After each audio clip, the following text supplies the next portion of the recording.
مساء الخير، ازيكم عاملين ايه؟ انا جاي النهارده علشان اشرح كلمة فضة 925. يعني ايه الكلمة دي؟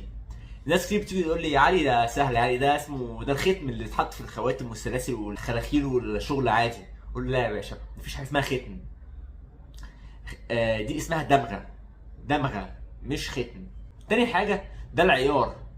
العيار اللي بيبقى بيقول لك الخاتم ده عياره كام، والسلسلة دي عيارها كام، الشغل ده عامة كله عياره كام.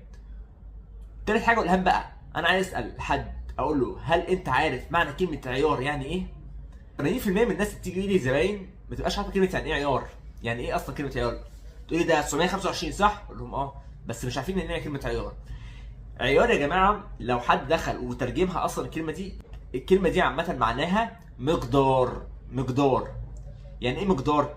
يعني كميه في الخاتم ده بالظبط. كميه الفضه في الخاتم ده اللي معمول 925، اللي مدموغ مش مختوم، مدموغ 925. مقدار الفضه فيه 925. المقدار كميه الفضه 925. طب اوكي، طب من كام يا علي؟ من 1000.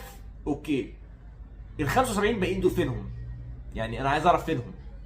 هقول له اوكي، ال 75 دول بيبقى معادن اخرى زي الحديد، نحاس، معادن تانية بقى تبقى انشف شويه. طب بيقول لي طب ليه يعني ما يعملوش خاتم كامل 1000 من 1000؟ اقول له مش هينفع. يقول لي ليه؟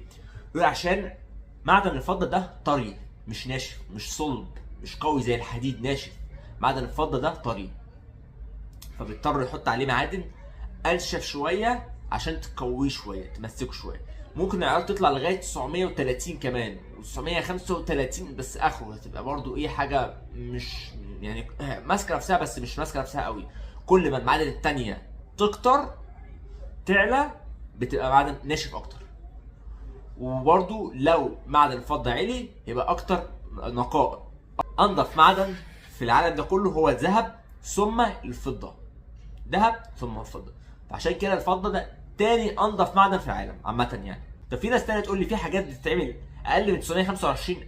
اقول له اه في فعلا. يقول لي زي ايه؟ يقول لي الميداليات. ميداليات الفضه بتعمل عيار مختلف عن ال 925.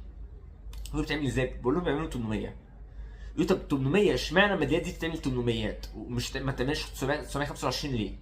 اقول لهم عشان الميداليه بتحتاج تبقى ناشفه قويه، تستحمل اي خبط، اي رزع، اي حاجه. الميداليه لازم تبقى ناشفه، فعشان كده بيكتروا المعادن الصلبه فيها. بيحطوا معادن الحديد ومعادن النحاس الناشفه 200 و800 دول بيحطوها فضه. يعني 200 معادن صلبه ناشفه حديد ومعادن قويه، وال800 دول معدن الفضه.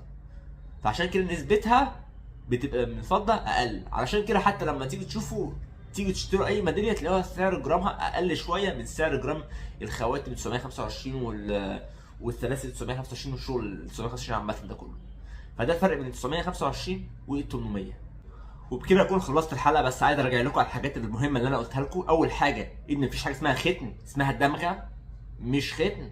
وثاني حاجه كلمه عيار دي كلمه معناها مقدار او اللي هي كميه. تالت حاجه الشغل. يعني ايه كلمه 925؟ اللي هي نسبه او مقدار الفضه في الخاتم 925. 925 فضه و75 معادن اخرى.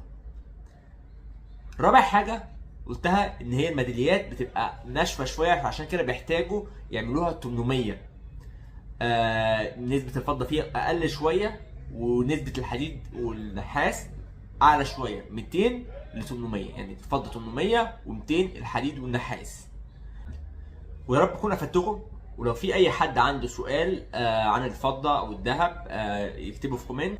وما تنسوش تدعموني وتعملوا سبسكرايب ولايك، وشكرا.